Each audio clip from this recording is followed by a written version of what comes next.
see you. While Ambassador Wisner was meeting with Mubarak during last year's revolution, my next guest was in Tahrir Square. He rose to popularity as an anonymous blogger called Sandmonkey. But Mahmoud Salem decided to go public after he says he was beaten by police. Mahmoud Salem joins me now from Cairo. Mahmoud, good to see you. Thank you for being with us. You heard Ambassador Wisner say that despite all the issues in Cairo, he disagrees with the characterization of Egypt as inherently unstable. He said that there is a path forward and there are institutions that can work. Do you agree with that? Well, I think he needs to go down and talk to the people and see the amount of panic that exists in the streets. There is a huge level of uncertainty on the Egyptian streets right now because the transition period so far has been one that's been entirely unstable, and there is no actual clear path forward towards anything. Nothing has worked as planned. All the institutions are corrupt, and the situation is ridiculous. We don't know what will happen. We have a presidential elections happening right now in which the results are being negotiated. It's not even, there is no transparency to the system. We have an election committee that has absolute power on every decision it makes, not just the results. We don't have clear rosters. We don't have a way for the actual system to work. Both candidates have cheated tremendously in the elections.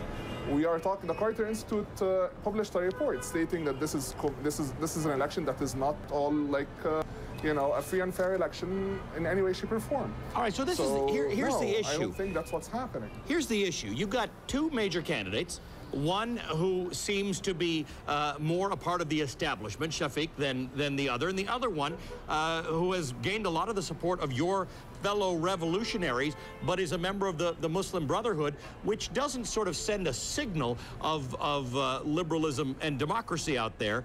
So now you're stuck between a rock and a hard place. There were 5 million of you revolutionaries out there, and you don't clearly have somebody who represents what it is exactly that you wanted. Actually, the vote that the revolutionary candidates had, we had 3 of them running, right, or, you know, technical revolutionary candidates, amounted to about 11 million votes, which is double the amount that both Shafiq and Morsi had in the first round. Neither one of them is a revolutionary candidate. The people that have supported Morsi to be revolutionary as the revolutionary candidate are people who are either very afraid of the regime coming back in Shafiq, or people who have made deals with them. Like, for example, 6th of April, Ahmed Maher, the same day he supported Morsi. Yep. I mean, the same day he supported Morsi, he found himself inside the Constitutional Committee that the Muslim Brotherhood was creating.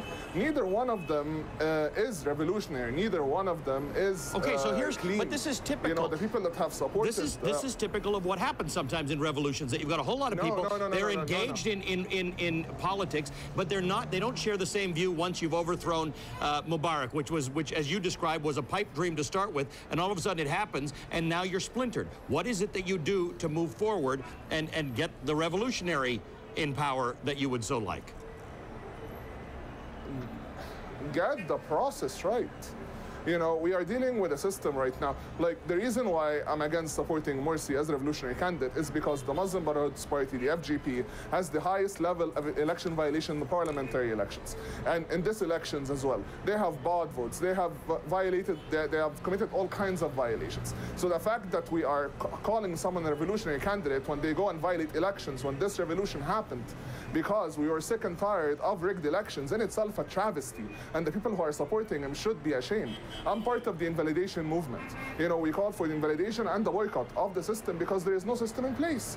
You know, the election committee, presidential election committee, should have the people from the government, people representing, let me ask you this. Represented from every You made a very good point that I want to ask you about. Civil society, that does not exist. Let me ask you, you just made a good point. You're part of the invalidation movement, which means you invalidated your ballot. You scratched out the candidates. Where does that get you? Ultimately, you fought to have Mubarak overthrown. You would like to have a viable government in Egypt that goes forth, deals with the economic situation, and is democratic. How do you get there? Do you have any idea why I invalidated my vote? I didn't want it to get stolen. They would sell it inside the polling station for 4 Egyptian pounds. It's not even $1.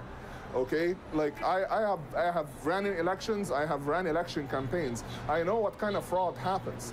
Yeah, I didn't do it as a symbolic gesture. I wasn't trying to show this is a sham election. I just wanted to make sure that my vote does not get sold for either one of those people.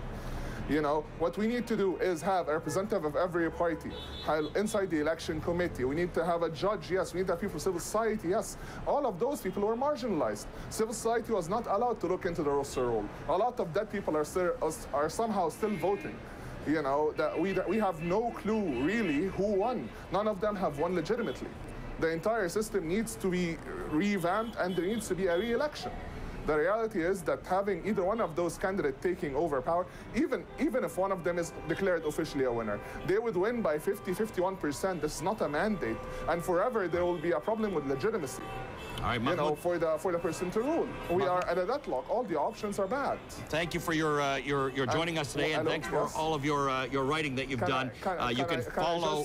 Can I just say one last thing, sir? One last thing. One last thing. The U.S. administration should back off. You know, we understand, like what Frank Wisner said is a very good answer, because it was the message of Barack Obama's administration to keep Mubarak.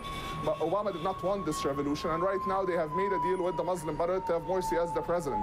They've been meeting them for the past year. Okay, they need to stop pressuring us to have one of their, I don't know why they want him there, to resolve the Israel-Palestine conflict, to create some sort of a Sunni alliance against Iran, or to create another Pakistan model. We do not want any of those things. Barack Obama administration needs to back off. Okay, Thank you very much, sir. Mahmoud, thanks for talking to us. Mahmoud Salem. We'll be right back with Amanpour in a moment.